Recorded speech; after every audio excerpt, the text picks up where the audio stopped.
Welcome everyone to the ScreamCast, last episode of 2014, baby. Oh yeah. With me right now is Brad Henderson. Brian Sauer is having an extension cord problem. He will be joining us shortly.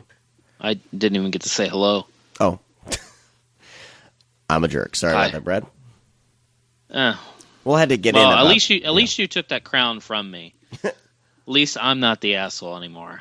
Probably still am asshole. Well, I'm the one putting the Christmas music underneath us talking, so I'm the asshole. Well, that was my idea, though. That's the funny part. Anyway, even how much I dislike Christmas music, I thought it would have been a good idea, and the response has been good. But whatever. There's one person sitting in his Grinch cave who didn't like it, and let us know. I tell you. Okay. Enough of that stuff. While we're waiting for Brian to join, we got a lot to talk about today. We're going to be talking about the new. We got 3 movies. This is like a landmark for us. Whew.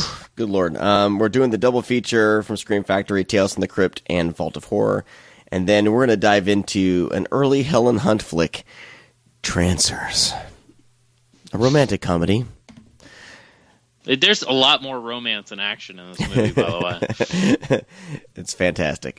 So before we dive into all that, and while we're waiting for Brian to sort out his shit, let's go ahead and dive into the Blu-ray announcements. Do you like what you see? I love what I see. Would you like to touch what you see? Yes, I would. It's a quick one. We're nearing the end of the year, so... Yeah, for... Arrow announced on March 17th, Mark of the Devil will be coming out. They're unleashing the first 5 titles, I guess. Cool. For next year, which will be nice so you don't have to pay that ship. Well, actually, doesn't Arrow do free shipping if your order's over? The only hurdle with Arrow, £3 or something like that. Yeah, the only hurdle with Arrow is the region locking, and I bought a Region 2 player or a Region 3 player, so. It doesn't really worry anymore. But I'm glad they're doing U.S. stuff. Yeah. And then the only other one is I'm getting word on March 31st. I guess Blue Underground's going to be doing a Fulci pack and an Argento pack. Don't cheer yet, because it's just basically what they've already released in kind of a 3-movie pack. Okay. And it's just stuff it's nothing new. So, if you haven't picked up the old titles, maybe this might be cheaper to do. So we'll see. And That's pretty much it. Other than Tusk comes out December 30th. But we won't talk about Tusk. Hey, man, it's getting, mixed reviews. I'm excited to check it out. So yeah, I saw that Barbara Crampton said she liked it, which I was... which doesn't really it's a hit or miss movie, I think. Yeah, it's just divisive. So Yeah, it's different. Yeah. But anyways, that's the Blu-ray announcements. Nice. And nothing too much on VOD at the moment. And plus, we're trying to keep this episode shorter because we have a lot to talk about. Yeah, we have a lot to talk about Helen Hunt. Mm-hmm. All right. Well, let's bring Brian in. See if this will work here. Brian, are you there?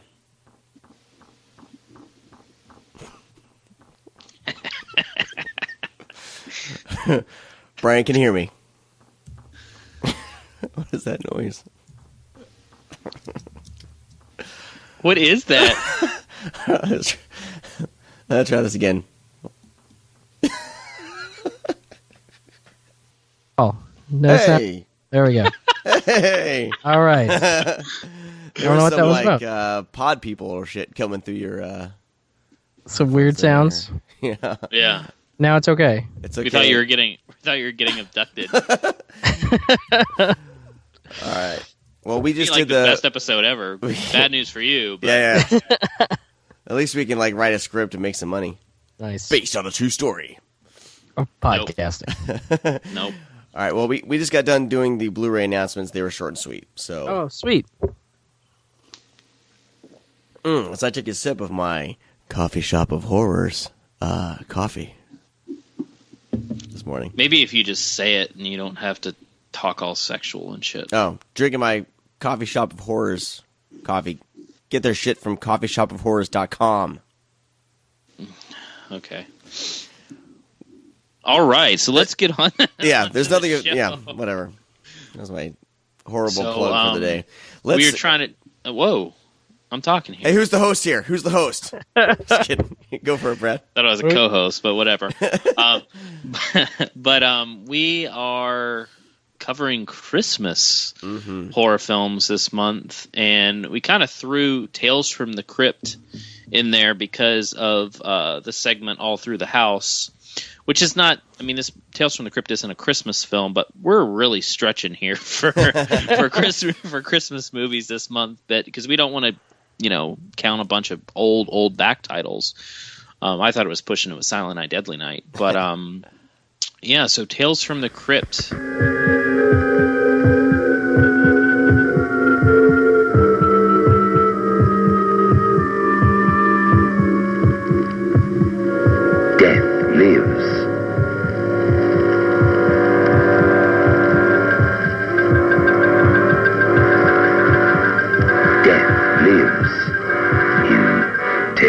From the Crypt.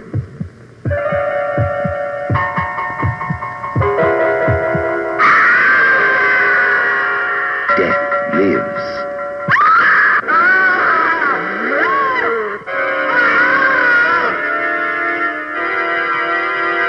Who's next? Perhaps you? Death lives. In Tales from the Crypt, rated PG. Would you guys, this first time for you guys, or? Yeah, first time, and it's funny when this was released, I was only familiar with Tales from the Crypt because of the TV show, and didn't they do like some sort of produced type of Tales from the Crypt movies? Yeah, they did 3. Yeah. So I wasn't familiar with the original. I had thought it started as a TV show. So this is the first time for me watching it, and I had a blast. I thought it was fantastic. It's very, I love these anthology flicks and the way they did it, with kind of the connecting, story or whatever. I thought they introduced the wraparound early. Yeah, and I thought it worked, and I thought it was good. It wasn't too shocking. Wasn't trying to be too shocking or anything like that. It was just a handful of really kind of fun and different stories, and that's all I'll say so far. There's one thing I want to talk about in particular, but I'll go to Brian here. Yeah, no, I think somehow I'd seen All Through the House, but I don't remember seeing the other segments in any of the other movies. And, they're fun. It's a fun British anthology set, just the two of them together. It's they're nice companion pieces. So I dug them. Are we doing both, or are we just doing Tales right now? I think we should do, I think we should do both, because, they all fall in to one. I mean, this is a long series of anthology films that Amicus Productions released. This was, I think, like the 5th in the series, and Vault of Horror was the 6th. And I think From Beyond the Grave was the last one, which was 7. But, they had Tales from the Crypt, Vault of Horror, From Beyond the Grave, The House That Dripped Blood, Asylum, Torture Garden, and the House of Horrors. Okay. And they all kind of have like that same feel. I mean, they were just dishing out like seemed like almost every year they were putting out one of these things. But I've seen, the only one I haven't seen is the House of Horrors. I've seen everything else. I saw Tales from the Crypt way back in the day when like Fox released that Fox Selections. You guys remember that? They had like the burgundy banner up top, and actually, I remember those. Yeah, it was the Skull Rider in one of the segments. It was like that was the front cover, And Cool. I thought it was getting like a Psychomania movie when I was younger, but it wasn't anything like Psychomania. But anyways, yeah, this is I've seen it before. It was nice to revisit because I haven't seen it in a long, long time. I honestly, this is almost like, it feels like a first time for me because I think I saw it when I was very, very young, and it didn't grab me like other films do. And I guess I was looking more for bloodshed and horror aspect, not film, like good quality filmmaking, I guess you would say, because like this is shot well. Looks really good. The segments are well pieced together. Yeah, a couple of them are kind of funky, but between Tales from the Crypt and Vault of Horror, I mean, there's some legitimately like good segments in these movies, and they're well done. Yeah. So, what were you guys' favorite? Let's start with Tales of the Crypt, then we'll go around, then we'll move to Vault of Horror. But let's go ahead and talk about our favorite segments on these. Brad, do you have a couple segments from Tales from the Crypt that stood out to you? Well, I mean, I've always been a big fan of All Through the House, and same thing with the TV show. That was the very first episode that was put on there. I mean, I think everything was decent in this one, but I think it was. I think Tales from the Crypt, a lot of the segments are a lot more horrific than Vault of Horror. It seems Vault of Horror is a little more laid back. This one, there's something that's always happening, and I thought the Reflection of Death one that's the one where the guy is like, it's like a POV sometimes, yeah. And I thought that was well done because that was kind of you didn't know where they were going with that one at first. So I dug that one quite a bit too. Cool. How about you, Brian? Yeah, I think All Through the House is pretty great. It's kind of a tough thing to start the movie with that one, because it is so strong. Yeah. But I thought the what was the one with Peter Cushing called? I'm just looking here at the different pieces. Let's see here. That was Poetic Justice. Yeah, Poetic Justice. Yeah. I you know what? I liked it, but when I was watching it, I was thinking this is like one of the saddest things I've ever seen. Because I mean, obviously the setup is just that there's some rich, asshole and his dad, and they live in this certain neighborhood, and the rubbish collector, played by Peter Cushing in one of his most pathetic roles, but like really affecting roles, is not liked by them basically, and so they just plot different ways to fuck with him, and it's just really, really sad. For me anyway, but I liked it, you know what I mean? Like it was like really neat to see Cushing play that kind of a role, because I hadn't seen too many like that, and he played it really well and made it very affecting, and so I don't know, I like that one for some reason. Yeah, this is the first time I've seen him more in a role like that. I really liked it. The two standouts for me, I think, were, I mean, we keep saying it, All Through the House, kind of just, I mean, it's a bit terrifying, the whole killer Santa Claus thing. And I think this one, out of all the killer Santa Claus we've seen, this one's definitely, the creep factor's up there. It's really well handled. And I can only imagine what people thought when they first saw that segment, back in 1972, and it definitely made a mark, Yeah.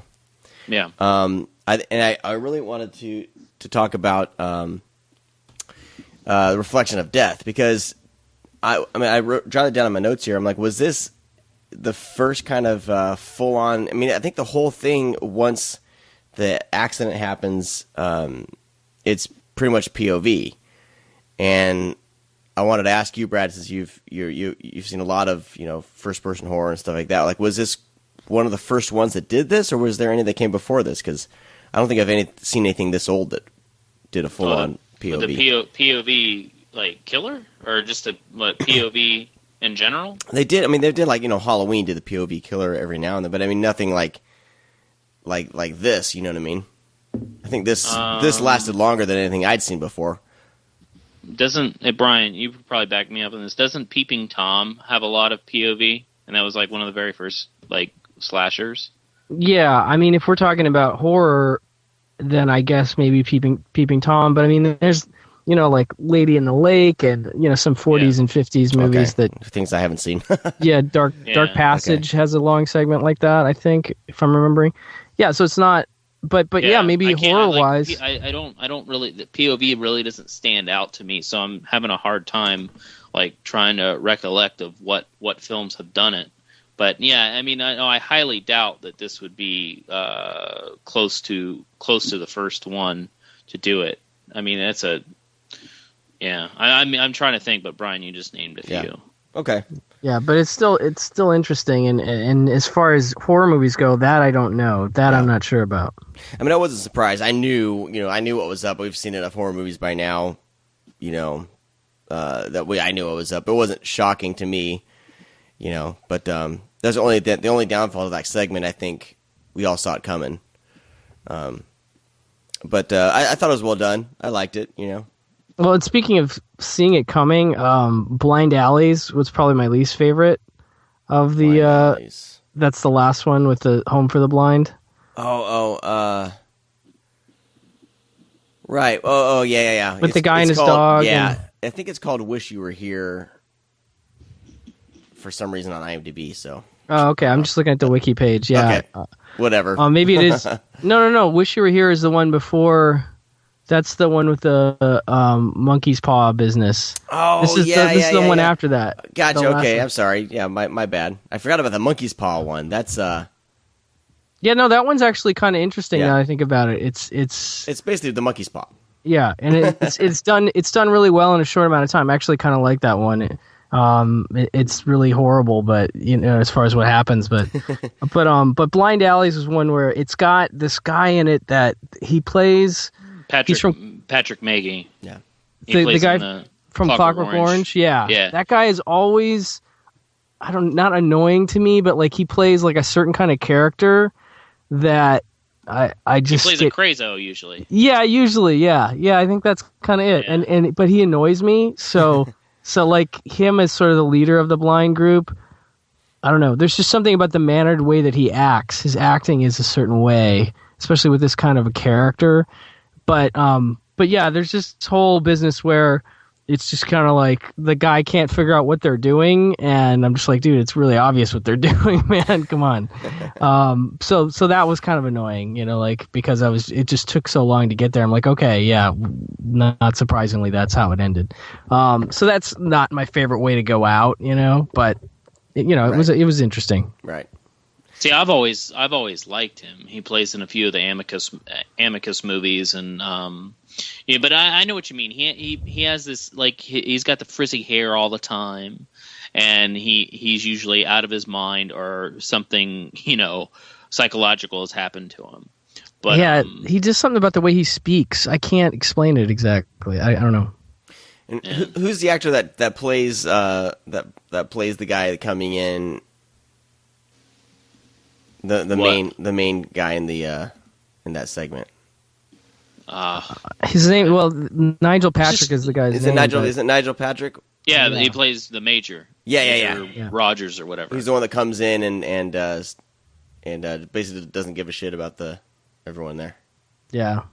Well, that's the other thing when you set up somebody that's just such an asshole, I'm gonna fuck with blind people. You know what I mean? That is just. I mean, then you're just okay, fucking, let's do this guy in. Come on.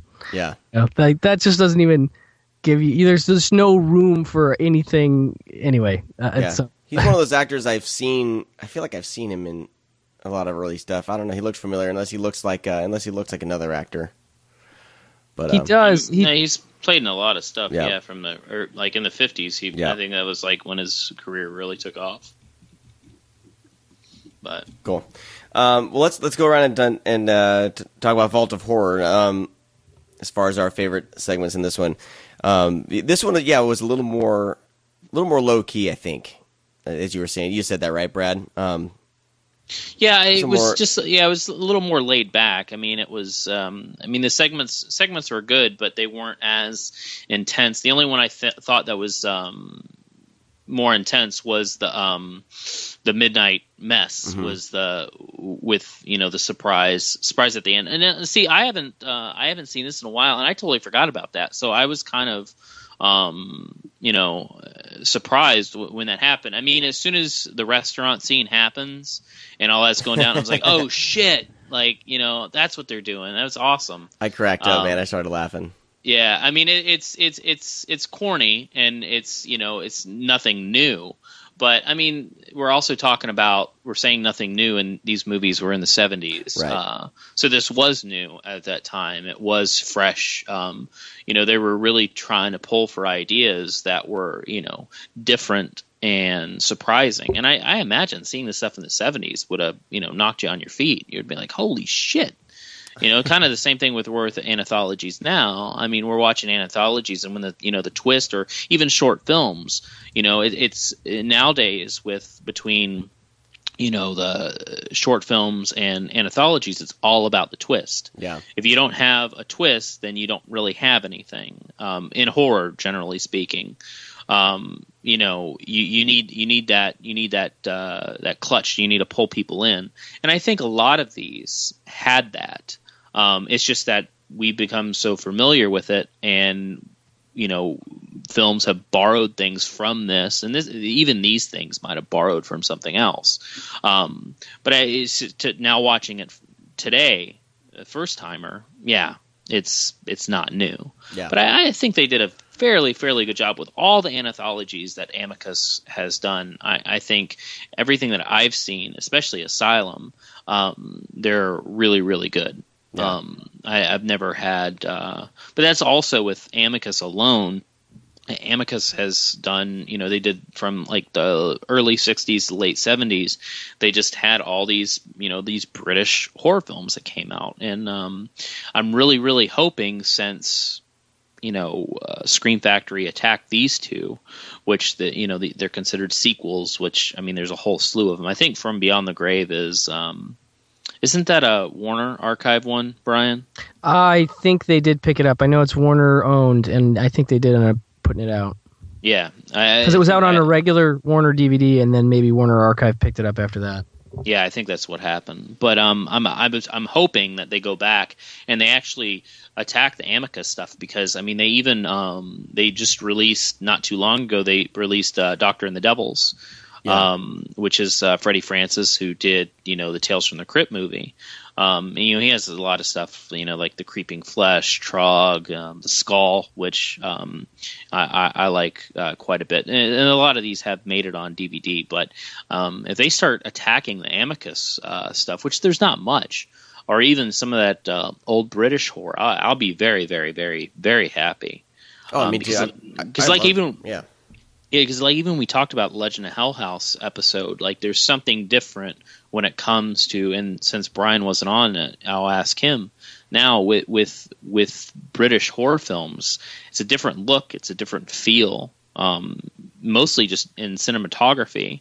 The camera is always moving. It's just never on a tripod sitting there filming people. They're always trying to do new and creative things. The shots are always great. But are you a big British horror fan, Brian? Yeah, I like some of their stuff. It's definitely a thing that I appreciate more than I love. But I do see what you're saying, and there was a craftsmanship to the Asylum stuff, the Hammer stuff, that there's a reason why a lot of people continue to love and watch and recommend those movies. They're just well made, and the cast, the actors, guys like Peter Cushing and stuff like that. I mean, they're pretty fantastic, So it's no wonder that those sort of hold up. Dr. Terror's House of Horrors is definitely one I'd love to see get a Blu-ray release. That's one I haven't seen in a long time, but I remember liking. Yeah, I really dig these older horror movies. I'm looking through Freddie Francis's all his movies he's done here. It's interesting because it looks like he settled into more cinematography after he later on in his career. But I mean, the thing about these, like the Amicus movies and Hammer and all these, is I think like they couldn't, they didn't have huge effects budgets and stuff like that. They just had some really fantastic locations and some great actors. So they, whatever they couldn't do in shock value, they basically made up for it in like a good, interesting story and great acting. And they really, cinematography always, seems to be really good on these films. So I think that's why I like revisiting them. And I kind of discovered these types of films later, after I kind of got sick of watching another slasher or whatever. I was like, what else is out there that in horror that I haven't dug into?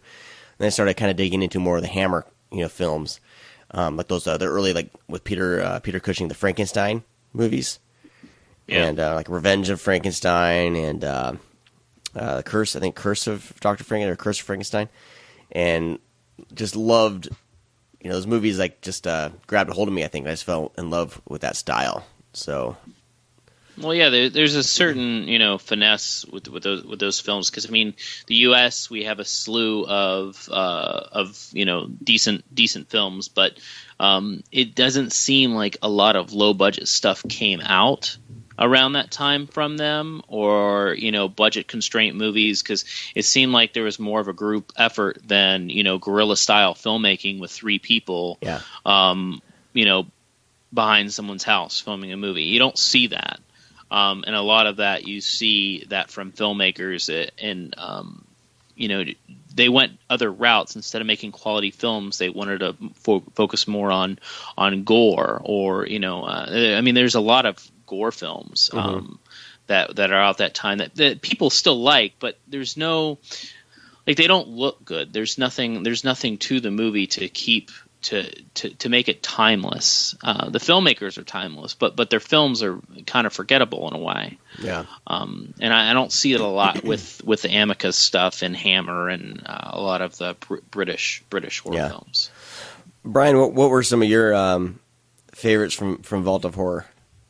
From Vault of Horror, I gotta admit I didn't care for that one as much. I just found it a little bit more bland. But you're right, Brad. I'm sure at the time it was not at all that, yeah, probably Midnight Mass, maybe. Yeah, I'm trying to think here. Let's see. I thought the Drawn and Quartered one was decent. And I have oh yeah, no, that one is good. You're right. That one's maybe my favorite, I think. Now let me ask you a question, because I totally got this vibe through and through on that one. How much does that remind you of kind of like, I mean, it's not an homage because it came out after, but maybe inspiration for Fulci with Zombie? How much does that remind you of Zombie? Just like between the island, the music, the voodoo, and just how the cinematography works? It felt like Fulci watched this and was inspired by that to make Zombie. That's what I felt like the whole time I was watching it. I felt like I was watching Zombie. That's interesting. I don't know. I hadn't thought of that. I hadn't thought of that at all. But now that you mention it, it totally. And there's that eye gouging thing when he takes slowly takes that sharp point and pushes it through the eye. Yeah. And I was just like, I don't know. Maybe I'm just looking too much into it. But there's different things throughout where I was like, it just kept hitting me, and I was like, man, like this feels like some kind of like Italian thing with the music, and then all that, like just like I said, this setting, and then they had the guy with the beard and the frizzy hair, and that reminded me a little bit of not Ian McKellen, because that's Gandalf. Who's the fuck? Never mind. Who's the guy in Zombie? Oh, I can't remember that actor's name. I can't remember his name either. But yeah, I just now realized that that's Tom Baker, and I'm not a huge Doctor Who fan, but I was like, why the fuck do I know this guy? And then I'm now just seeing that, I'm like, holy shit, okay, that makes sense. Yeah, and that makes it stand out a little bit more for some reason in my head. I think that one was one of my favorite ones, and that's the one where the painter basically gets the power to whatever he draws. If he draws a portrait, whatever he draws on the portrait will come true. Yeah. And, that whole that voodoo factor is pretty totally. cool. Yeah, and the pictures become like voodoo items. So if he tears them or hurts them, the person is hurt. It's great. I mean, how many times have you guys? Let's be honest. I used to paint and stuff like that and draw. I mean, people piss you off. Paint? You would paint. No, but wouldn't that be awesome if you can paint a portrait and mess with that person? I mean, right? I like how he's diverting from that. So you used to paint? Yes. That's awesome. No, I'm not that motivated. I would have drawn a stick figure or something. I used to be huge into art, so that's awesome, dude. This one kind of had a special place. I was like, I want to see your paintings. It was all back in high school, man. High school and college. And I have no idea where the hell they are. You need to find them. I did do a chalk drawing of Marilyn Monroe. That's pretty awesome. But we'll start like a Kickstarter to resurrect your painting. Well, yeah. Like once my kids are older and I'm less insane, I can take all this insanity that's building up inside of me and put it on a canvas. Awesome. Yeah, I think insanity would probably be better when you paint. I think so. Yeah, for sure, man. The other one that I really liked on this, and I think just because I kind of in college and after college, you kind of always have roommates. And was it The Neat Job, where this older guy remarries kind of a young trophy wife, and he's like obsessively compulsively neat. Oh yeah. And it reminded me of a roommate I had back after college, and he was that guy. It was horrible. Well, actually, I take that back because that's the one segment.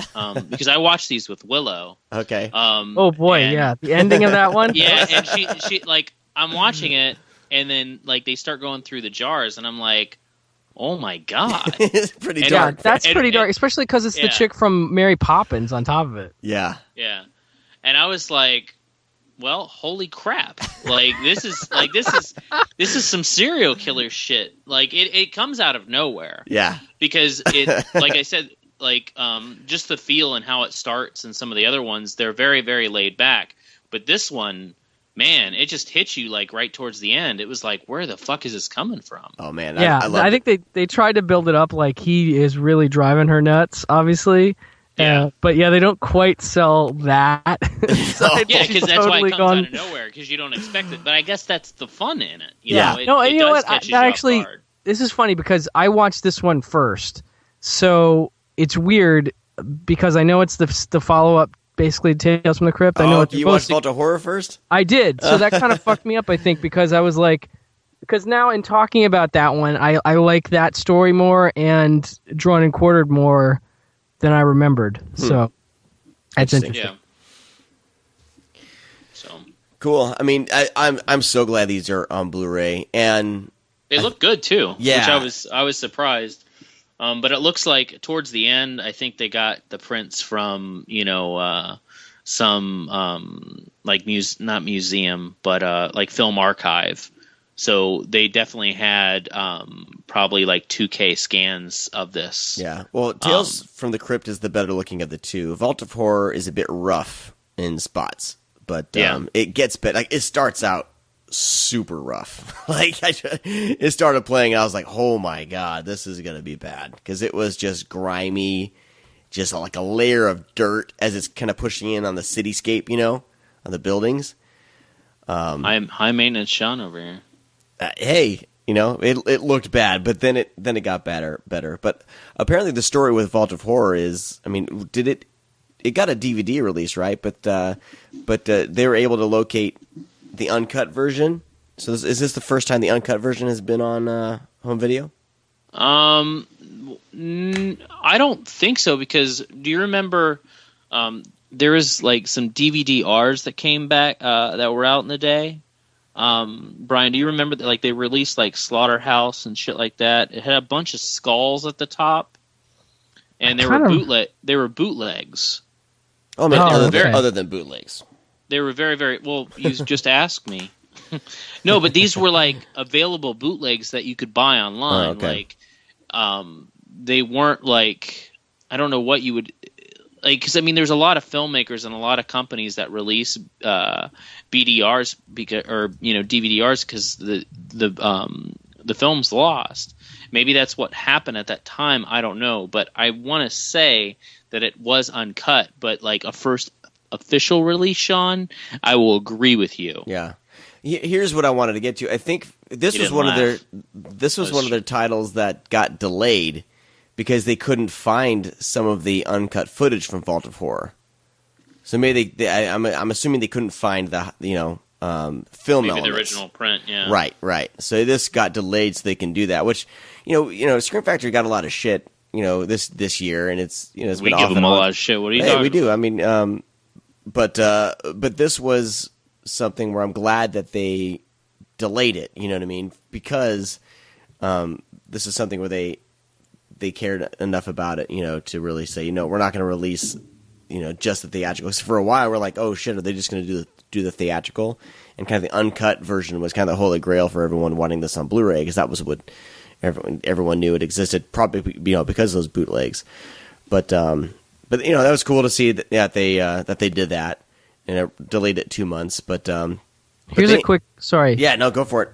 Well, there's a thing on the wiki page that says DVD release together with Tales from the Crypt. The Vault of Horror was released on a Midnight Movies double feature. Yeah. I think we all remember that. But it said in September 2007, the version used is the edited 1974 US theatrical, which replaced some of the gorier scenes with still images, notably the final shot of Midnight Mess.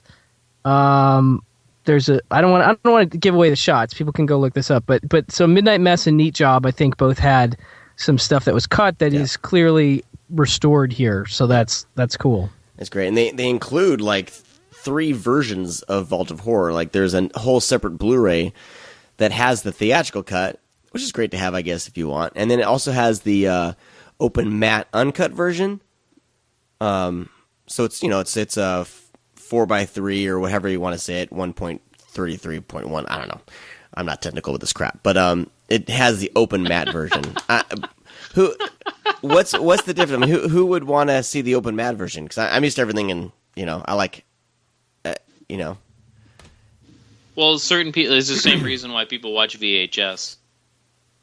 Well, the open matte open matte. It's the full. You see everything. It's just for I think a lot of things are filmed open matte, and then they trim it down to 16:9 in the editing. But I'm saying that sometimes when films are released on VHS, that's what they look like. Yeah, it was the original presentation, and that's the reason why a lot of people watch those films, is because that's originally how they looked. Okay, even if it is kind of wonky or goofy.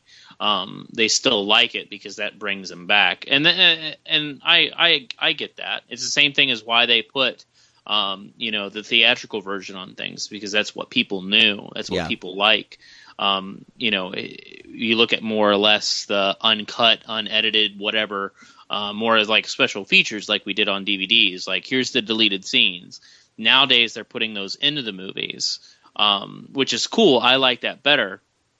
But I like also the two separate versions. The same thing with like Terminator 2. There's like all those deleted scenes I actually like, but I'm glad they put them into the movie. But I also like sometimes watching the original. I don't know. Yeah. It's just a way that I operate, I guess. It's just whatever I'm feeling. And I know other people are like that too, because that's the reason why we have these different versions. Well, and that's what I'm getting to. I think that it's, for fans of Vault of Horror, I think it's fantastic. They have there's 3 versions, and so whatever version's your favorite, you can watch, in high definition. They didn't, it's not like they just threw the extra versions on like on a DVD, you know what I mean? At low quality, whatever it is. So this is great. Unfortunately, there's no other special features on this release. No. Which I was kind of hoping they would, but looks like for the double features now they're kind of leaving them pretty bare bones. Well, I mean, all of these movies are a little older, and a lot of these people aren't around. So I mean, what are you gonna? I don't know. Whole old commentaries from the grave.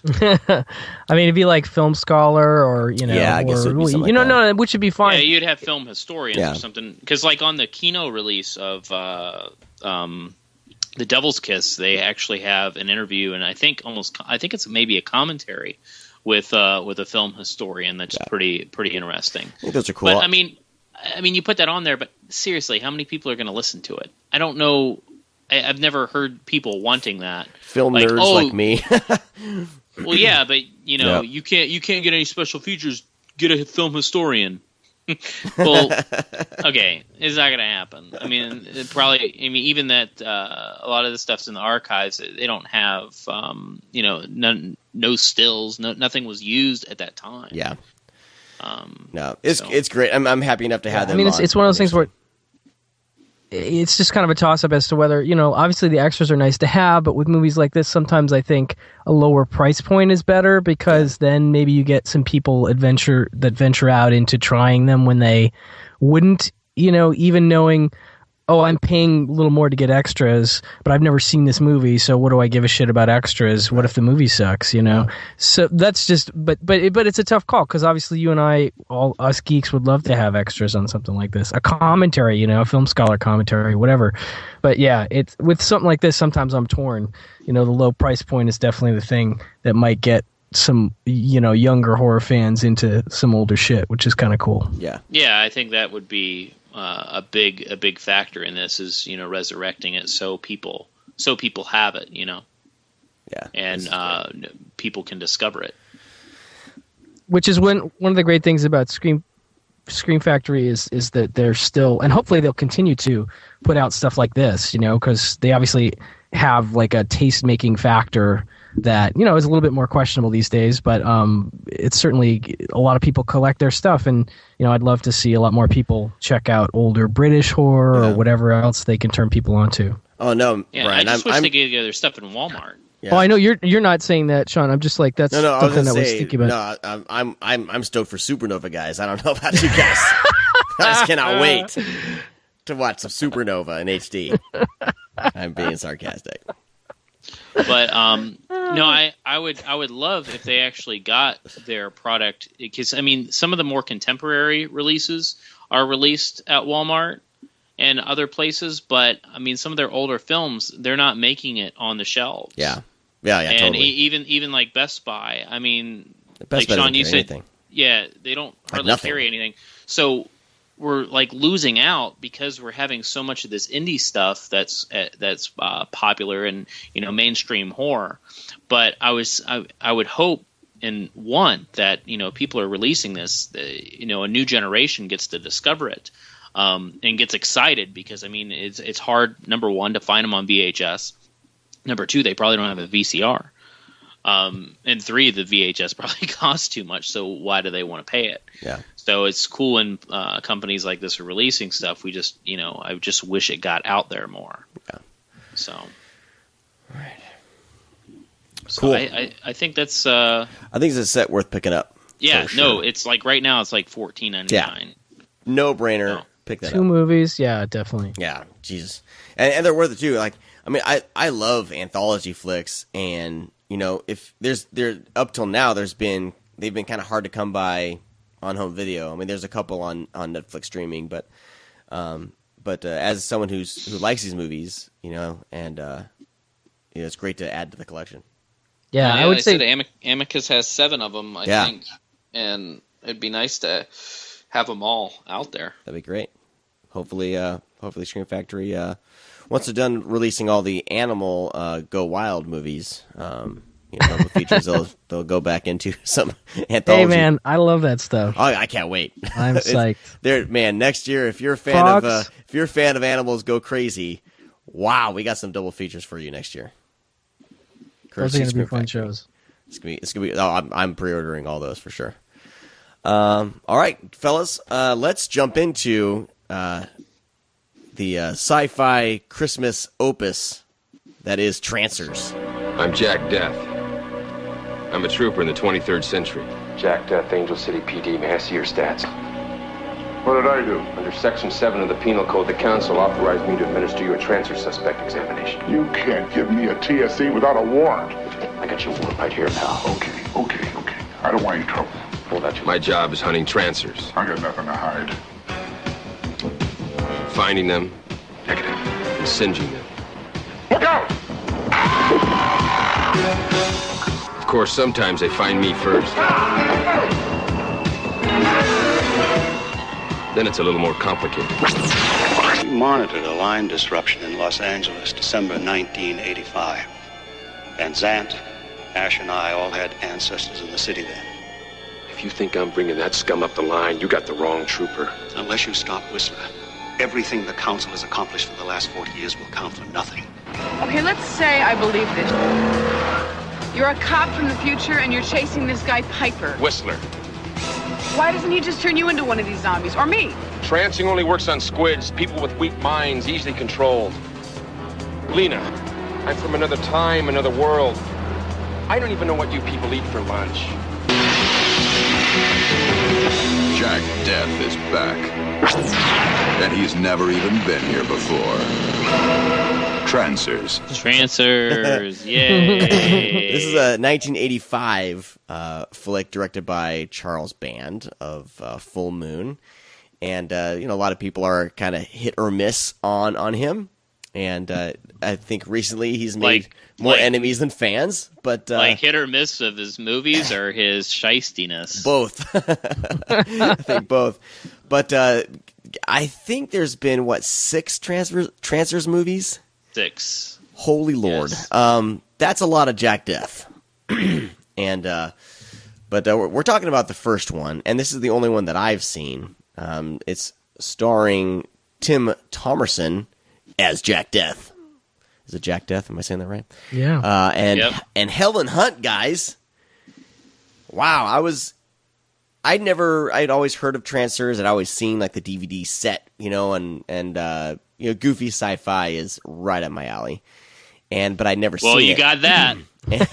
But when I saw Helen Hunt was in this, that was kind of what pushed me over the edge to, once the Blu-ray came out, I was like, man, I got to grab this because I don't think I've ever seen this movie, and I didn't realize Helen Hunt was in it. And she was super young. Helen Hunt's in the first 3. I know. That's the only reason why I have any interest in Trancers 2 or 3.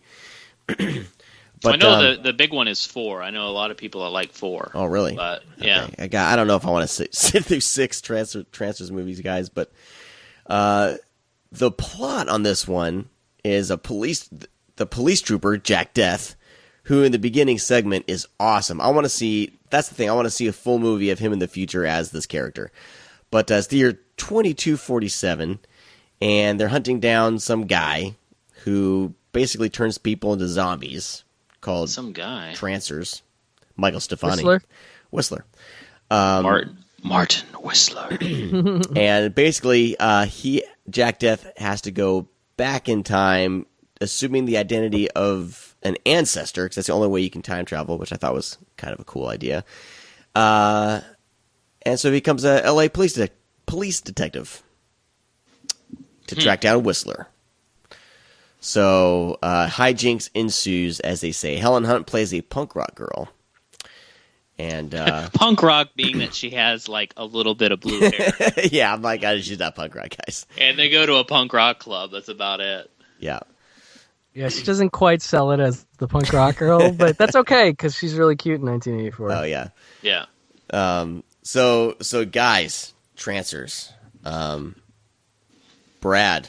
Well, I know this is your favorite movie you've seen so far this year. Other than the Danny Glover first-person mummy movie. Yeah, that's really good too. Well, Trancers, I'm not a big on sci-fi, and I'm also not that big on Full Moon stuff, and I'm not that big on Charles Band. Oh shit, we're well, no, I mean the movie's not terrible. It's just it's very discombobulated. It feels that there's a few different directors on set at times because we open up with this Blade Runner-esque, world, which is the future, which is in 22 whatever 50 or whatever the hell it is. Were you going to correct me? 2247. All right, so 2247. It has this really suave film noir look, and Jack Death is super badass. He's got the cigarette. He goes in a diner. He asks for coffee, and she's like, "Oh, that's going to cost you." And it's like, "Why the fuck does coffee cost so much?" And then it jumps back. and it goes into 1985. And it kind of like, I understand why they would leave it because that's the world, but just the film making aspect, even when they leave that and they go into like the lab where they're transferring him, right? It's very low budget. It's just not. It takes that feel. It's like they had $1 million and they put it in that set in the beginning, and then they filmed the rest on pocket change. Yeah. That's what it feels like, and I don't know. It kind of took me out of the movie. Also, the fact that this movie's called Trancers.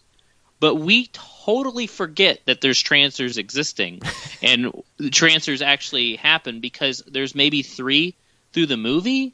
Like, it doesn't, like, that aspect of the film doesn't keep up. Like, we more focus on the relationship between Jack Death and Lena, Helen Hunt's character, and him actually trying to go to Whistler. And there's just a few other things, like the whole the time watch. That's 10 seconds, but it turns out to be like 10 minutes. Like, there's just so many stupid little things that happen in the movie that take me out of it. And if you like the corniness of it, that's fine. I think if I watched this and I liked it as a kid, I would probably be more forgiving. But at this day and age, I saw like Trancers 1 through I think I've seen 1, 2, and 3 back when I was little. When they were coming out on video, I rented them or whatever. So I guess I was more forgiving at that time, but they didn't grab me at that point. So I kind of just threw them to the wayside. And now that they're being released on Blu-ray, and I remember it being taking the time of Christmas, I'm like, hey, let's do this, and that was a mistake. But I don't know. There's in the whole one thing that really bothered me, and I actually watched this with Janice, and Janice picked it up right away, is that whenever Art LaFour's character McNulty comes back as a little girl, and she's like, I had to sneak through my parents. Right. Well, bitch, if your parents are alive, why didn't you do the ancestral line there? Why are you getting a fucking kid? Doesn't make any sense. And Janice like looks over and she whispers, she's like, that doesn't make any sense. Why didn't he just pick the dad? And I was like, I don't know, because it's fucking Charles Band and thought it was a good idea with these writers or whatever. Maybe it's kind of random. Maybe they don't know who they're gonna. No, they do. They do. I don't know. I'm trying to fill the plot holes, Brad. Well, I don't know. It would make more sense that a male would transfer into male than a male transfer into a little girl. It just seems a little weird. It's an opportunity for a funny little gag. You know what I mean? Haha. It's not funny. I thought it was. But all in all, I mean, I think Trancers does have a huge fan base for what it was, and I mean, it was a huge success later on with Charles Band and Full Moon. It was one of the movies that probably really, really funded a slew of, I don't know if that's a good thing because Full Moon's put out some shit, but it really kickstarted, through Empire Pictures, in which later, he created Full Moon, and I guess he changed it or something. He still calls it Full Moon, but it's like on the books it's something else I've heard. I don't know. He's just a shiesty guy, and that's another thing that kind of, I guess, ruins the movie a little bit for me, is just the sleaziness from him. And then they had that fucking trailer for trophy heads on the beginning of the movie. Like his comeback to horror, and it's like all like the famous did you see that, Brian? I did not. I fast forward to all the trailers. I don't pay attention. Well, I was going to, and then I noticed, Linnea Quigley was in it, Bring Stevens, and I was like, oh, what the hell is this? But it looks like it's all filmed on a black backdrop. And I'm like, what the hell is this? And it just keeps on doing with the old, and it's like an obsessed fan that kidnaps former Scream queens and kills them. Which is kind of a cool idea in a way, but it looks like it was filmed with pocket change again, from Charles Band. Yeah, whatever. Brian, what are your thoughts on Trancers? I just totally threw away my whole review. Yep. I don't have as many problems with it as Brad, but it's certainly got. I can't deny that it has problems. Oh yeah, you know what I mean. But I'm not like Brad. I'm not a big Full Moon guy. They're a notch above Trauma for me, And I don't exactly, yeah. You know, like I enjoy some of their stuff. They're and to pretty be fair, damn close. Yeah, I mean, I definitely dislike Troma movies more than Full Moon, but this one is for me one of the best Full Moon movies, and that's, you know, I'm not trying to give it like huge praise, but I like the ambition of it. But Brad is right; it's hard to, you really have to. It's hard to stick with it sometimes because of the whole budget thing, but I think if you can get yourself in the right frame of mind, it's pretty fun. I think Jack Daniels will help.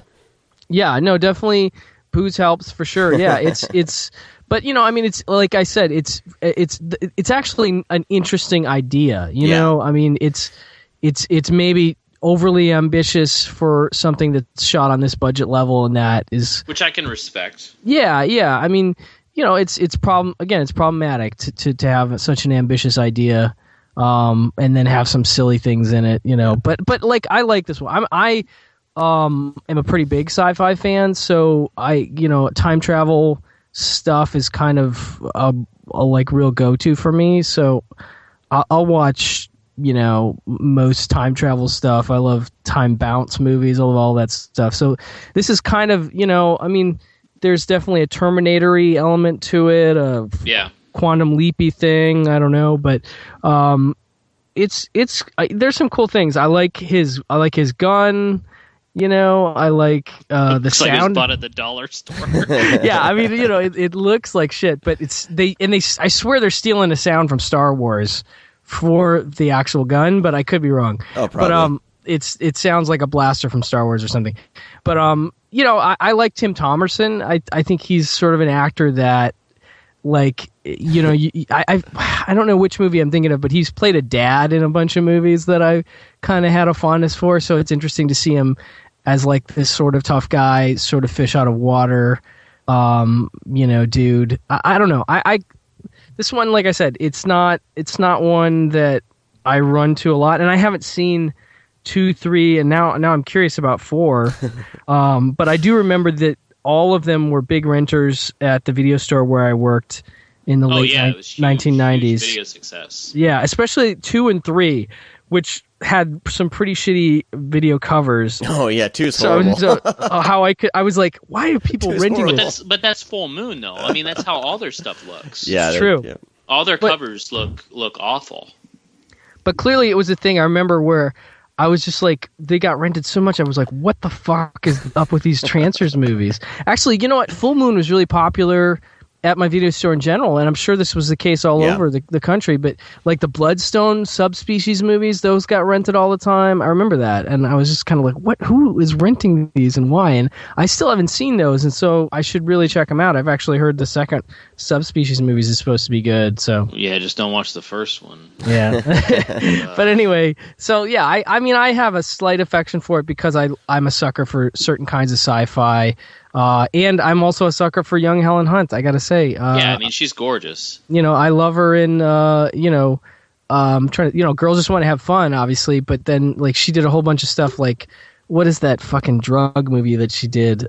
Desperate Lives is really good. Yeah. I'm trying to think. There's a couple other Helen Hunt 80s movies. Quarterback Princess, I even like, you know. So I'm a sucker for that stuff. So you know, I'm not necessarily the best judge objectively, but I think it's okay. You know, I'm not personally. With this film, I mean, like, a lot of things work, and they work really, really well. And that's mostly the from Tim Thomerson. He is so charismatic. You just love him instantly as soon as he opens his mouth. And, you know, he's a good actor, and he plays that role perfectly. And throwing Helen Hunt in the mix is just another plus. And that's what keeps the movie going. And I solely believe that's the reason why the franchise kept going, is because of Tim Thomerson and Helen Hunt, because they work well together.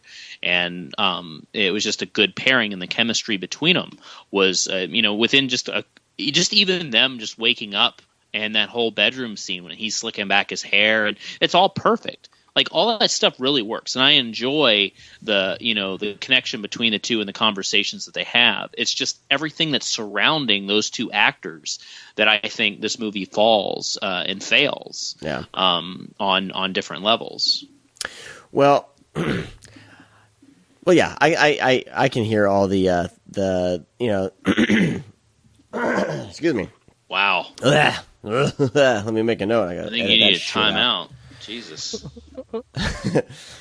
I can see all the problems the movie has, but I'm like Brian, I'm a sucker for sci-fi, but I'm also like I can really enjoy bad movies. And this has like a promising setup. And that's the thing with Full Moon. I think that they have good ideas. It's just the execution. Like the plot for Trancers is awesome. The subspecies, like Brian mentioned, is a great setup. That kind of take on a vampire. Yeah, Dollman's like up there. That's another one I haven't seen yet, dude. I totally want to see that and the Puppet Master movies. I'm out of it. Even Puppet Master, like great setup, fun setup, but Puppet Master doesn't get good until like 3. Yeah, there's some scene. I dig some parts of the first one, but the dolls are cool. That's the only thing that's actually in like the way they kill people and their like little attributes and shit like that. That's fun. Right. And that perfectly describes for me a Full Moon movie is there's some great aspects, but there's also wrapped around it are some pretty crappy ones. But for this one, for Trancers, the opening scene grabbed me, and I wish I would love to see a full movie of just in that future, It's not in the budget. Well, I know. It would be amazing because he is so great. It's this sci-fi noir, and he's such a badass. And you're right. Like, once he opens his mouth, you're like, I'm going to follow this guy wherever because this guy's awesome. And then he goes back in time and ends up in one of his ancestors, which is kind of a weird thing. Like, where does the ancestor go? Did they mention that? Like, the ancestor is just gone? It doesn't matter. Dude. I don't know. Anyway, it's not like you're right. There's a few aspects of the film that are well thought out that work, but the majority of it is just let's not worry about that because we'll have to add another 10 minutes to the movie because we want to keep this at 70. Like it's only an hour and 12 minutes long. Yeah. So his ancestor's lost in the ether, gone. And, he comes, it's Christmas time. And, so he's with this quote unquote punk rock girl who thinks she thinks it's weird that he starts acting all like badass and stuff like that. And like putting, grease in his hair and slicking it back and everything. And, his hair looks good though. It looks awesome. And then, then one of the first Trancers we see from then is a Santa, in the mall. And like that scene's awesome. You got a basically zombie Santa and, that he needs to dispatch. And, all the way around, like I think the Christmas setting really adds to it because he gets his first Christmas present. And it's kind of a fun little moment, where he gets his first present, I don't know. I don't know. I think I whenever he's driving a car, did you guys notice that? Whenever he's driving a car, like, he is moving the steering wheel so much that in real life, he would be doing rollovers, and hitting cars into the lane. Did you guys notice that? I didn't. Did it? Oh my gosh, man. I think I remember something like that. I think you need to look on YouTube, Jack Death Driving, and and it is fantastic because he's... like when you're a kid, you're playing driving, and you haven't driven a car before, so you don't know. So you're just moving the steering wheel back and right driving. Sorry, I've never played driving. When you're playing as a kid, you never played. That's right. You played serial killer as a kid. That's right. You didn't play normal games, but the killers are coming. The killers are coming. But the killers are coming. Anyway, it's just hilarious. It's just some of the choices are hilarious. Like they're obviously horrible. Like who directed him to steer the car like that? You know what I mean? Like Charles Band. Exactly. Any normal director would be like, "Hey, you know what? You're doing great. Just tone down the steering wheel." But it's like they did that scene, and he's just talking and driving, and he's totally looking at Helen Hunt the whole time and steering everywhere, like not looking at the road. And they got it. Cut, print. Let's move on to the next scene. And like it's things like that. Because Charles Band's too busy, probably like on the phone talking to other people about the other 20 movies that he's producing and wants to direct at that time. Probably, because it's just how he is. There's no like. You have like you said, there's a good idea. There's some really cool stuff in the movie, but it just doesn't work. It's just a waste. That's all it is. It's just a big waste. I don't think it's a waste. I think it's some good fun. But if you like these kind of movies, I think there's a lot of fun to be had if you're in the right frame of mind, if you have the right friends with you, and if you have the right alcohol. I think there's a lot to enjoy. So basically, get drunk to enjoy a movie. Yes. And when you're watching, then that means the movie's not good. I'm not saying the movie's good. And my wife and I get these arguments all the time. I'll be watching a movie and I'll be like, "Oh man, this movie's horrible," and she's like, "Well, why are you watching it?" And I'm like, "Because it's hilarious." I mean. There's certain movies you need to just have fun with it, and I think, like, you can kind of see, like, when Trancers started, I was like, oh, this is going to be awesome. And then I saw where it was going, and then I kind of sit back, make myself another drink, and I'm like, all right, I see where they're going here. It's not going to be, they're pretty much done with the most awesome part of the movie. Let me just see where this goes from here. And, Helen Hunt carries it. She's legitimately good. And then, I'm having a brain fart. Tim Thomerson is fantastic, and I don't even remember the villain. Whatever. Was it Michael Stefani? Yeah, I don't know who that is, though. But I think it's fun. If you like these kinds of movies, I think it's fun, and I would definitely, like I was telling you, Brad, when we were I think texting, I was like, "There's no way I paid $20 for this, but I wouldn't recommend paying $20 for any Trancers movie." $20? I think, man, maybe I got down to $14.99, but I mean, they had a sale for $10. That's when I picked it up. Oh no, that's when I got it. Never mind. It was $20 before that. Yeah, full moon movies don't cost much because they don't really do too much to them. Yeah. And of course, the video looks good. It's okay. The audio that really sucks. As I had my surround sound like on 60 just so I could hear this shit, and I have a pretty good sound system. Like, you just couldn't really hear anything. And it's like everything was very, very low. Yeah. Not that you couldn't hear anything. It's just everything was really, really low. So, like, when they would talk, you'd have to turn it up, and then a gunshot would happen, and you'd have to turn it down. And it was just very uneven. Yeah. Yeah. Yeah, I'm with full moon movies, I'm not expecting anything glorious. I'm expecting, like I said, like, these aren't... full moon movies aren't full price movies. You get them when they're on sale. Like, I got the Puppet Master series for, like, I think $15 for the first 3 movies for $15, which is about right. Trancers, $10 sounds about right. Trancers 2 right now is $25. No, do not pay $25 for Trancers 2. You haven't even seen it. What if it's good? You just gave a review on a movie you haven't seen. But I've seen the first one, and it's hilarious garbage. Oh, so you saw the first one. I like the first one. Don't be a jerk. What I'm saying is, full moon movies, if you want to take a chance and spend $25, great.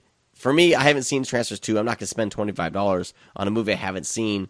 That's because it was they snuck it in there, and like no one knew it was released. They totally did. It just appeared on Amazon. And that's what happens. They don't announce anything. It just happens, and you're like, "Oh, Trancers 2 is out. Is this legit?" And it's like, "Oh, it's $25." But next week, I guarantee you, it's going to be on sale. Full moon, $7.99, and I will buy it. Like, yeah, I mean, I will too, because I do want to see it. But yeah, yeah. Anyway. That's Trancers, right? Do we have anything else we want to say on Trancers, fellas? I have a fun little fact. Okay. Do you remember in like early 2000s a song that was Wherever You Will Go or whatever? If I could, then I would follow you wherever you will go. No. I kind of remember that. It was The Calling. Here, yeah. Wait.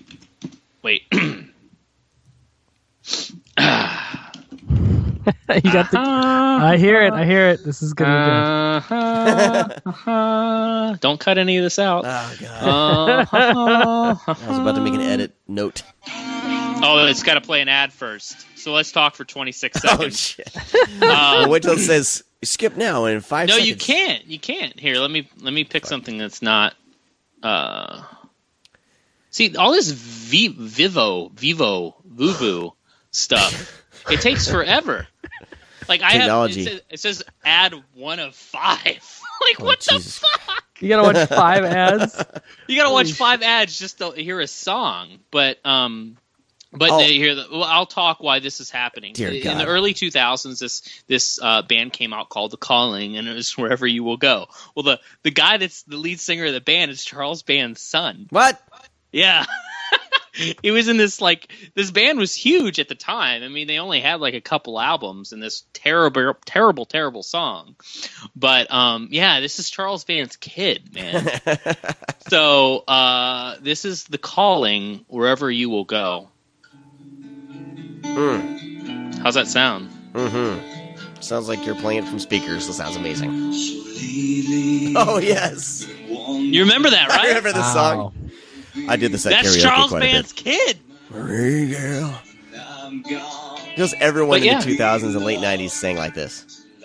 Yeah, but it was like it's so bizarre that he was in this band. I mean, like Charles Band's kid, like went on to do this. Like, fuck horror films, Dad. I'm gonna be in a one-hit wonder band, so fuck you.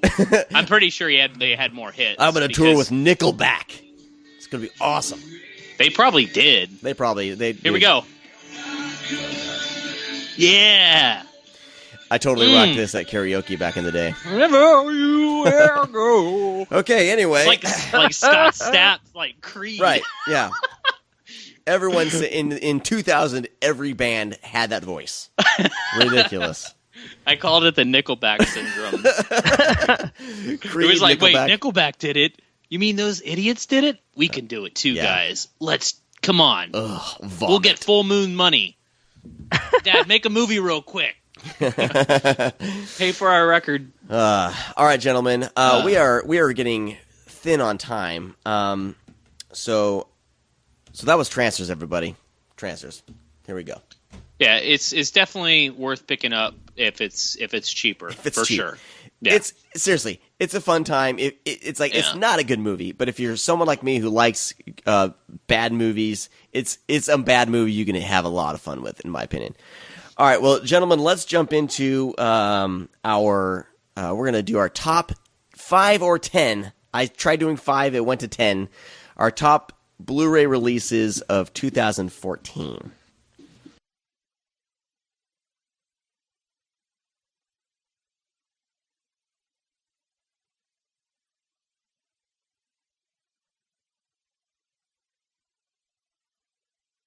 Who's going first? I don't care. That means Sean.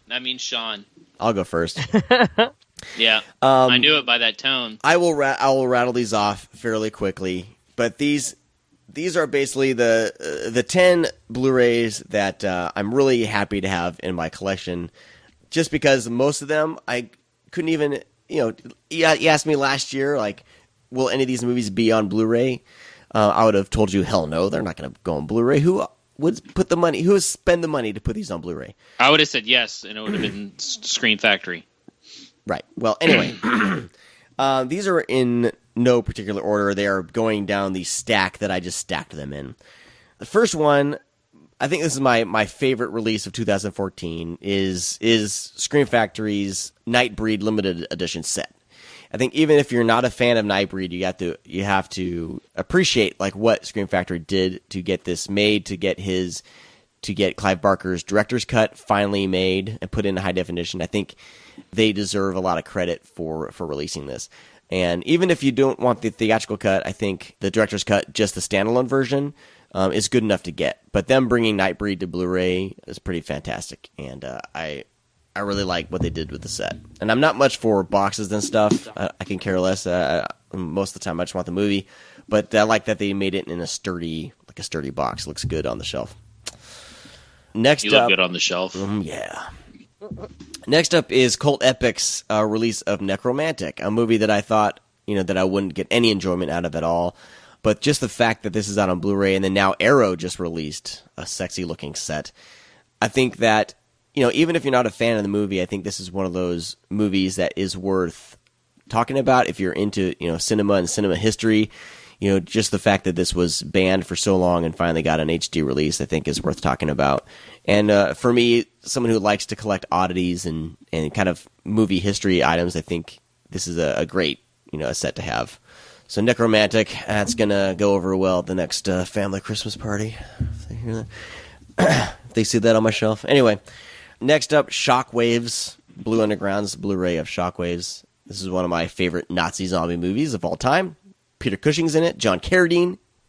Fantastic movie, and I'm glad that it's on Blu-ray. And it looks pretty good. A lot of good extras on that. I think that they brought them over from the DVD, but I'm glad that it's here. And hopefully we'll actually do an in-depth review on this one sometime in 2015. Twilight Time's The Blob. It's sold out. You can't get it for cheap or a decent price. But them bringing The Blob to Blu-ray, 1988's The Blob was a dream come true. It's one of my favorite horror movies, and one of my favorite remakes. So seeing it in HD was fantastic. I'm hoping this is one that they re-release, next year or the year after. I have one Code Red Blu-ray on here, Neon Maniacs, and having this in my collection is a gem. I love that I own Neon Maniacs on Blu-ray. And Brad, you're responsible for turning me on to Neon Maniacs. You're welcome. Thank you. It's awesome.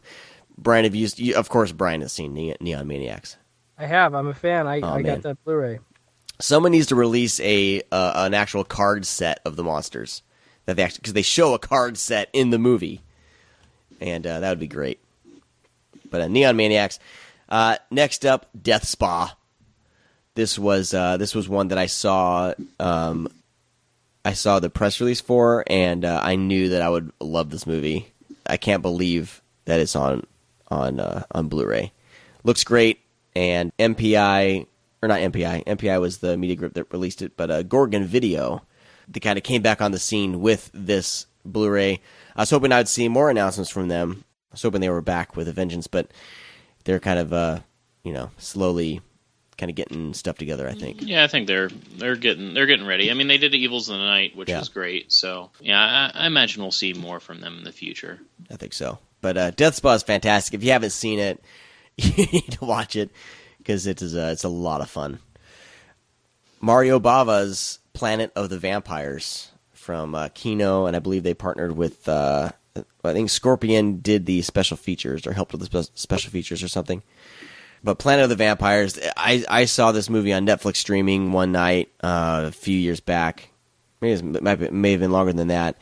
And I know it was around the time that Prometheus was coming out, and I was amazed at how you can kind of see that Ridley Scott borrowed from this movie when he was making Alien and even Prometheus, because the spacesuits and things like that are great. This is one of my favorite Bava movies. Blending sci-fi and horror is one of my favorite subgenres.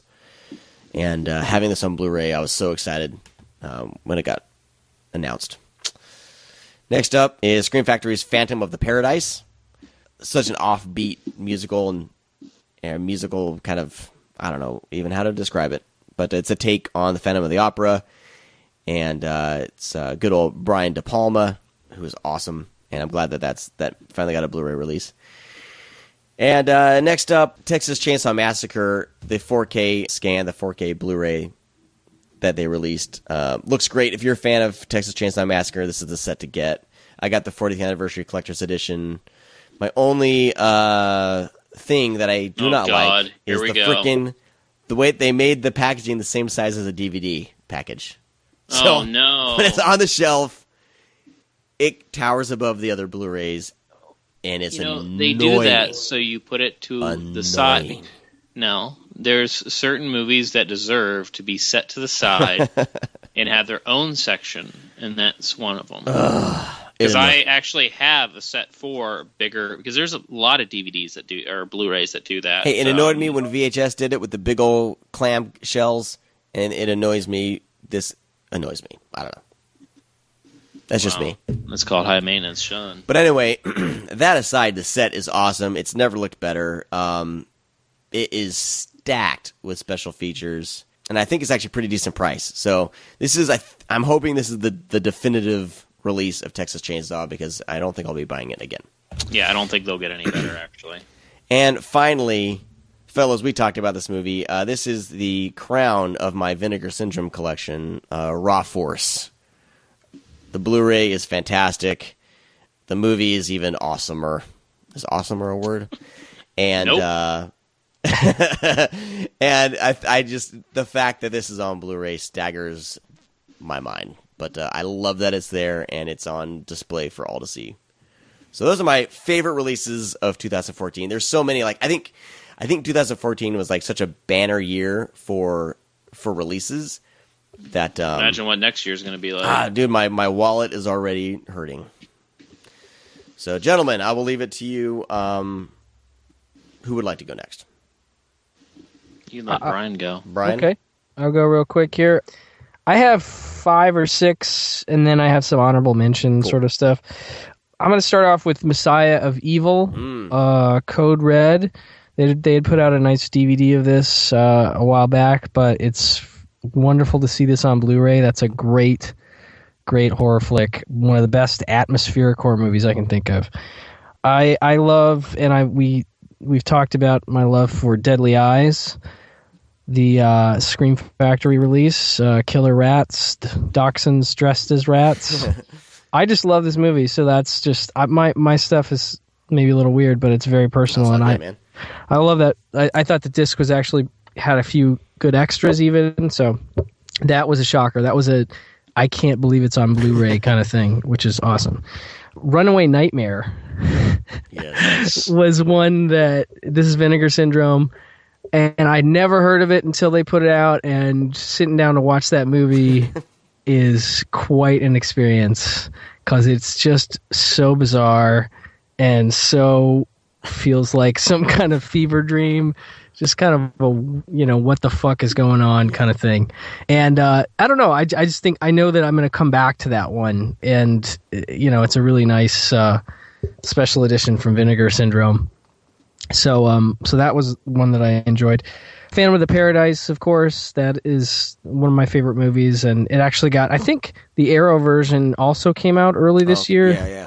They might have, so you could potentially have, and I do have 2 great releases, both with different extras that you could pick up. I recommend both. Cool. The Vincent Price Collection 2, I know that's a kind of a cheat, but it's a really nice set. I almost put both of those sets together. Yeah, I mean, they're both sets are great. But the 2 is the one I think that came out this year, and it's just got a lot of, it's a great group of movies, and lots of good extras, including, and I think we talked about it at some point, but the PBS, it's like some PBS introductions from Vincent Price himself. They're shot on video, so they don't look great, but it's from like an early 80s PBS Vincent Price marathon. So it's just him sitting there introducing, and so sort of intros and outros to, I want to say, most of the movies on the set. And those things alone are worth the price of admission, just because it's, I don't know, he's just really great. It's really great to put you in the mood to have Vincent Price introduce his own movie. I don't know, it's good. Nice. So Final Exam is another one of those movies that I was a fan of before the Blu-ray came out, but I just getting it on Blu-ray from Scream Factory really reminded me how much I love Radish and how much I just love that movie. I don't know. It's a hard one to defend, because I guess if you don't like it, you just don't like it. But I don't know. I'm a fan. I think that's my main group, and then like some honorable mentions. Sisters, De Palma's movie from Arrow on Blu-ray. That was cool to see. Oh, cool. Bloody Birthday, Severin put out. That's just a fucked up kids are nuts killing people movie. I like that one. Cat People, Scream Factory. I really enjoyed the remake. I mean, not as much as the original, but there's something about it I just love. Slumber Party Massacre from Scream, also a really good slasher. And then Bad Dreams and Visiting Hours, that one of our first, I think that might have been the first show I was on with you guys. But I love Bad Dreams. Visiting Hours, I'm okay with. I don't love at all, but it's not a set breaker. But Bad Dreams is definitely the reason to get that Blu-ray. That's a great flick. Nice. So that's my favorites this year, I think. Cool, man. So many good things. I think all our lists are going to be different for sure. Brad, lay it on me. Hi. I have 11. Oh, actually. Here we go. Okay. Night of the Demons was a big one for me, even though this has been released on DVD. I thought the transfer and audio, it's the best job and greatest job that Scream Factory has done since even at this day. I think it's their best work. I thought the sound was absolutely incredible. I love it. Slumber Party Massacre is on there along with Brian. This is one of my favorite slashers of all time, other than Part 2. So yeah, that's on there. Neon Maniacs was on there with you, Sean. Final Exam, of course, because that was always a big one for me. I have the VHS. I have the novelization. I have the DVD. I've been a big fan for a long time. And yeah, Brian, you're right. It's hard to defend because it's one of those, either you like it or you don't, because there's not too many things you can pick to stand up for it, because we kind of know we know what it is, we know where it belongs, but we're just drawn to it. All right, I think that's all the ones that repeat. My own is Severin put out Dead Kids, aka Strange Behavior. I've loved this movie since a little kid when I saw it as Strange Behavior on VHS. It's well shot. It's a beautiful movie, and it's fucking nuts. Another Killer Kid thing. Good call. I almost put that on my list. Good call. Yeah, I really like that one. Scorpion did House on Sorority Row, which I've always really dug. I was happy to see that on Blu-ray. Girly came out on Blu-ray this year, which I was very, very excited about. It's one of my favorite weird films from the UK. It's just super bizarre, very weird, very uncomfortable at times, but always dug it. Brad, sorry, describe that movie for me, because I didn't pick it up because I've never heard of it, and the cover didn't do anything for me. So tell me why I should get it. The cover didn't do anything for you? Yeah, it's stupid. I know that's dumb. I know that's dumb. But like I said, I don't know anything about the movie, so I want to. Well, I thought that maybe they trust should have put the old cartoon cover with the girl that was in the skirt with the axe, because that was like the cover that they used on theirs is the DVD cover that was released. But this is another Freddie Francis movie. This is funny that we bring it up. The guy who directed Doctor and the Devils and stuff like that. I don't mean to put you on the spot. I just like this one where I'm like, I should probably look at that one. I'm sorry, dude. Sorry. They kidnap hippies. Okay. And they make them play a game where they're like the ultimate family, and those who don't want to participate get murdered. Huh. It's very good. Add it to my Christmas list. It's very it's very sexualized as well. I guess if that makes any sense, which probably doesn't.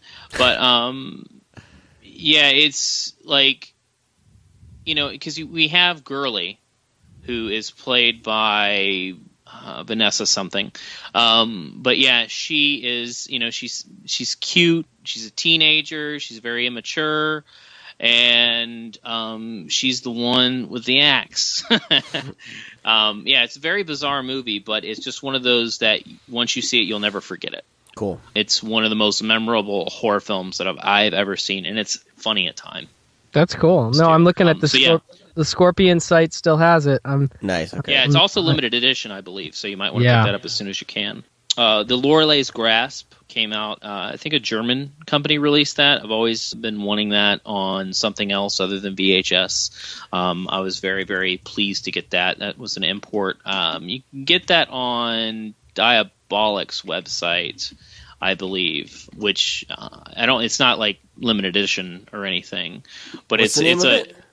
The Lorelei's Grasp. It's also known as When the Screaming Stops, but not the other UK When the Screaming Stops movie. Okay. I want to try to get it right so people can, if they want to find it. It's hard to describe this, so I'm just going to read the synopsis. on IMDb. The legendary Lorelei has been living for centuries in a grotto beneath the River of Rain in Germany. Every night when the moon is full, she turns into a reptile-like creature craving for human blood. When one girl after another of a nearby boarding school is killed by her, a hunter named Surgid is engaged to kill the monster. That's the best way to put it. Yeah, without giving anything away. But that movie's it's nuts, and it's very awesome that it's on Blu-ray. Cool. It's another 1974 flick. Yeah. Cool. Okay. Very well shot. The atmosphere is amazing. It's beautiful. It's a really, really good movie. So I was happy to see that on HD, and it's actually a really, really good transfer and everything. The other one was a German release. I think it came out this year. It's hard to know when Germany releases shit because they announce it, then it seems like it's released, but it's not. But they released The Sentinel on Blu-ray, which is one of my all-time favorite horror films of all time. It's fucking nuts. I love stuff with cults and, possession and shit like that, and the cast in this. I've talked about it many times. I know Ryan Turk's a big fan too. We talked about it on the show a few times. But yeah, that was released on Blu-ray. It was a limited edition of like 222. Shit. No, they have different versions. Okay. But I think altogether there's only like 600 released. God damn it. But yeah, it's they actually, what was really cool, and even though Sean would hate it, they released old packaging like VHS, like clamshell plastic with it, and it's tall as fuck. It's the tallest thing Here I we own. go. But yeah, it was actually a really, really good transfer. The sound is okay. It's not the greatest. It seems that some things are recorded in a box, it feels, which another movie I'll be mentioning that was on my list is the same way. It's another German release.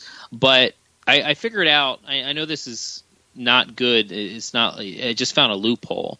There's a certain setting on my receiver with my surround sound that I can set it to where it doesn't sound like that. Because when you put on the German track, it sounds great. Like, it's very bombastic. It's loud. You can hear everything.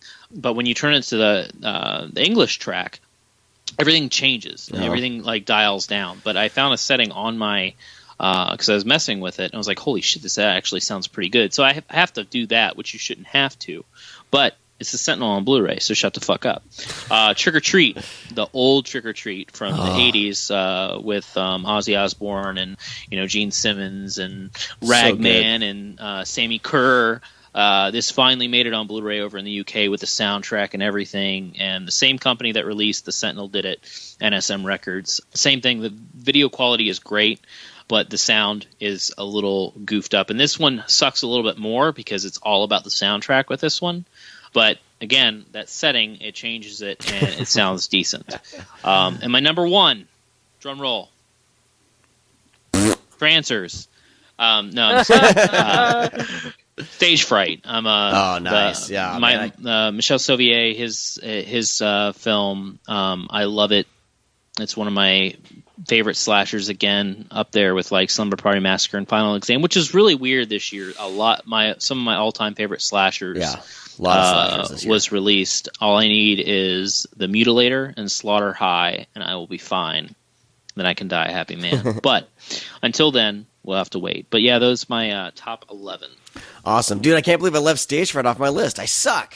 It's okay. Well, that's the thing. Like, this year, man, so many great releases. Like, Graduation Day, Prom Night. I mean, it's been, I feel like, maybe, I don't know if it's just because of the show I'm paying more attention, but I feel like this year just saw like an explosion of horror titles, more than usual, I feel. What do you guys think? I mean... Yeah, I think so. I mean, Scream Factory did their whole summer of horror, and I feel like things ramped up a little bit this year. I think so. Good stuff. I mean, it's a fantastic year. Like, people are talking about the box office and theatrical movies. I haven't really paid that much attention because I've been buying so many movies. My to-watch list at home is ridiculous. So there's a lot of great releases that you guys mentioned too that I haven't even got around to, so I didn't leave them. I left them off my list because I haven't watched them yet. Hey, so. Brad, real quick, the Sentinel release you're talking about, they have it at Diabolic, right? On the cover, does it say like Hexen Sabat or something like that? Yeah, it's Hexen Sabat. Yeah. Okay. Here, let me just. Brian is buying a movie right now, people. I'm looking at it. It's $36.99 on Diabolic. All right. Well, hey, we got to wrap up the show here very shortly, but I wanted to really quick go through our Super Deluxe people who bought the Super Deluxe option on our T-shirts. There's a couple of you out there that haven't got your shirts yet because there was the manufacturer. There was a delay in the sizes you guys ordered. So I'm hoping to get those in very soon. Thank you guys for being patient. No problem. I hate it when I can't get things totally sent out. There's three of Same you. here. There's three of you that still haven't got your shirts. One of you, I think, is on this list. Anyway, I'm going to go through this really quick. Chuck Zars, thank you so much for supporting the show. He just wanted to support the show, so he chose that option. He does a lot of on Follow Friday. He does a lot of he adds us and tweets out a lot about us. So Chuck, thank you so much. Johnny Numb has a horror podcast called The Last Knock over at CrashPalaceProductions.com. Check out his podcast there. Martin Leggett over at NerdyLittleSecret.com. His podcast is called It Came from the Indies, and they specialize in all things independent. So if you're a fan of independent film, definitely a website and a podcast to check out. Jeff Konopka, deadairpodcast.net. He's a friend I've been Twitter friends with him for quite some time. He's a good guy. His podcast is Dead Air Horror and Genre Podcast. Currently, they're working their way through a Nightmare on Elm Street retrospective, and their retrospective podcasts are fun. They did a John Carpenter one where they covered all of John Carpenter's movies through like a span of a month. So good stuff from them. It's a fun show, and good guys over there at the Dead Air Podcast. And then these three, I didn't get information on websites or anything. I'm just going to name their names. David Green, thank you so much. Ricky Stevens, thank you. And then Andy Payton from Australia. So I believe he is one of where the shirt hasn't made it out yet. But thank you guys so much for grabbing those T-shirts. It means a lot, and you guys supported the show. That way, we basically rolled the money over into another order, so we have a stock of shirts. The second order is on its way. So we'll have those available. Some are still available on the website over at thescreamcast.com. If you want a T-shirt, grab them there in the store area. And right now I think we have mediums, smalls, mediums, and larges. And the other sizes are coming in soon. That's it. That's all I got. I have breaking news. Breaking news. Well, number one, Brian, you are right. That is the one. I think that's actually the hard box, not the plastic one that I have, but same thing. That's $36.99 at Diabolic. But I was searching through Diabolic, and the same company, I knew this was happening, but I didn't know it was out yet. Same company released Stone Cold on Blu-ray. So that is on Diabolic as well. Awesome. It's very, very, very, very pricey. But if you know anything about Joe Huff and Clean Up on Aisle 9, just Stone Cold's one of my favorites. Dude, Stone Cold's I just quoted the shit out of it, by the way. Oh my god, Stone Cold's awesome. But anyways, it's on Blu-ray.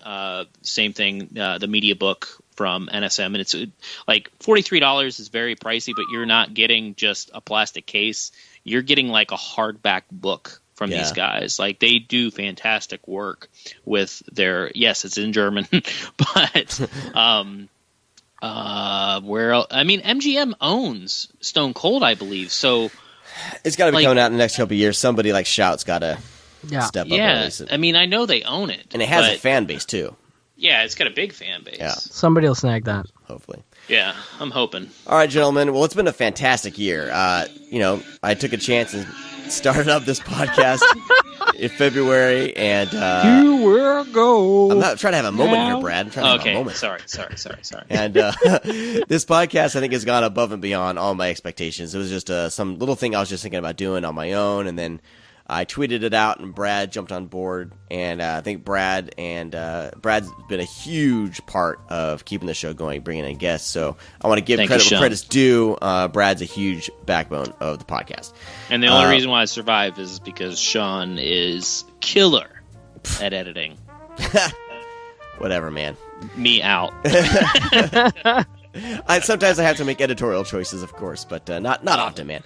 And then Brian, you haven't been on through the whole year, but you just bringing you on as, even if when you're not on the show, I feel like you're a part of the podcast, and you're a huge, on the microphone, off the microphone. I think you're a huge force in why this podcast has done so well. So I want to give credit to Brian Sauer as well. So thanks, man. Been my pleasure to be involved in what way I could. You guys are doing great. And then oneofus.net, man, picking us up. So we want to thank them. It's been a great year, and a lot of nerdly.co.uk. They were the first website to start kind of listing our show and posting our shows. So huge thank you to them. And Wolfman of Mars for doing the music. Thank you guys. You guys rock. Their album is mixed. Their cat got to listen to the first official pressing. So only them and a cat have heard the whole album. So I'm excited. I'm excited to hear it. The music you hear in the show is a full song on that album. So I can't wait to hear the full thing. Hopefully they give us a shout out. They better. Maybe. Go to Wolfman, I think it's The Wolfmen of Mars, or wolfmenofmars.bandcamp.com, and grab all their albums. Good stuff with that. Fun music. And, gosh, I always feel like I'm forgetting somebody. Here we go. Kevin Spencer for doing the art for the show. He came up with our main logo, and then he just did a kind of branding logo the other day that I'll be using for some stuff. So check out his stuff. On Facebook, it's The Art of Kevin Spencer. So type that in, and you'll find him. But great guy, and great art from him. He does. You can actually hire him to do commission work as well. And then coffeeshopofhorrors.com. I'm working on something with them, but they've been keeping me energized through these podcasts. And then Cracking Rum for getting me drunk in the evenings when we do the evening podcast. That's it. That's all the shout-outs I got. You guys got anything?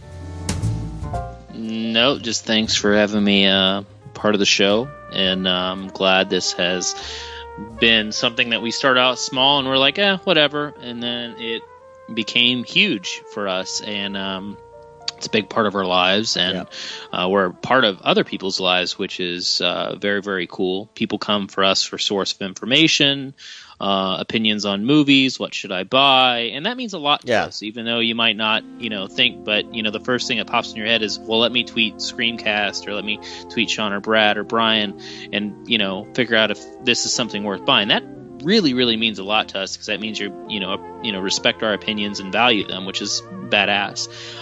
So just if we reach out to that one person, this show's worth it to me. So yeah, thank you. Yep. Brian, do you have anything sentimental you want to say? No, man. I mean, yes. I mean, it's. Yeah. No. I mean, everything you guys have said. It's really neat to be a part of this, and I'm honored, and I hope the fan base continues to grow. And I think this kind of show that we just did, it will be a fun one for the listeners, especially with the favorites of the year, especially with what you said, Brad, about people kind of looking to the show for advice. I think between the three of us, it's a great group of discs that if people haven't picked that stuff up, there's a lot of interesting stuff there to be had. So totally. All right. And with that, we got some, I'm excited for 2015. I'm going to try. My goal for 2015 is to get a lot more money. Spend more money. Well, God, that's going to happen anyway. Either way, but to get more reviews up on the site. I've been wanting to get reviews on the ScreamCast.com, but I got 3 kids and a job, and when I get home, I don't want to sit at the computer again. So I've been slacking. But my goal for next year is to really to get a certain output per week. I'm going to set some sort of goal, so you'll start seeing a lot more things show up on the website if everything works out. We are expanding a little bit next year with different things, so that will be coming up, and also the guests will be crazy. I'll just tell you now. Awesome. Looking forward to it. So. All right, gentlemen.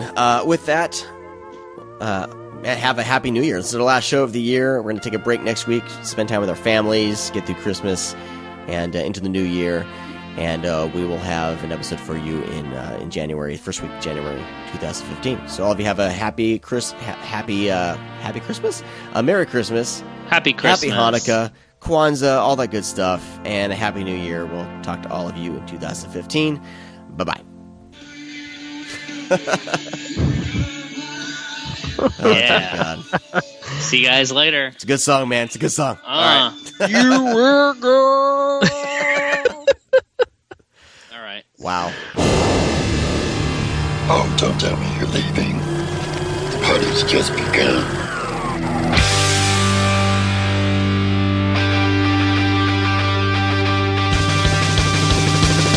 Should all acquaintance be forgotten, never brought to mind? Should all acquaintance be forgotten, days of old lang syne?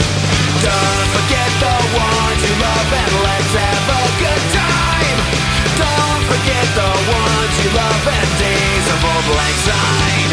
For old lang syne, my dear, for old lang syne, we'll take a cup of kindness, yet for old lang